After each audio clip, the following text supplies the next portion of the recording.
शान्तिको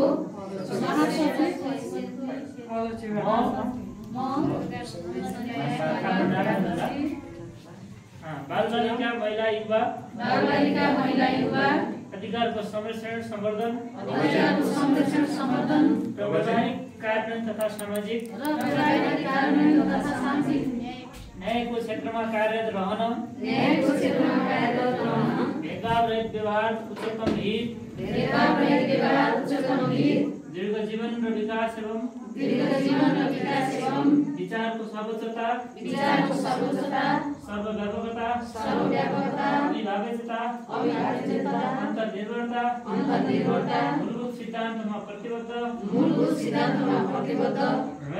रही ईमानदारीता सत्यनिष्ठापूर्वक संकल्पित छु स्पिनको एक संकल्पित सदस्यको नाताले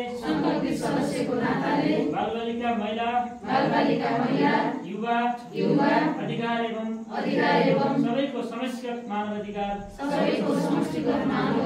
तथा सामाजिक न्याय समानताको पक्षमा मेरो बुद्धि र विवेक र क्षमताको पुरापुर उपयोग गरी लगनशीलतापूर्वक संलग्न रहनेछु।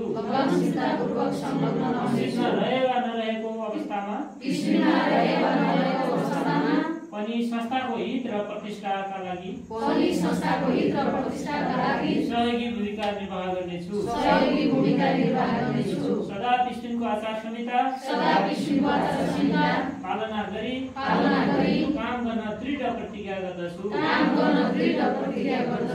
जय अवसर, जय विकास।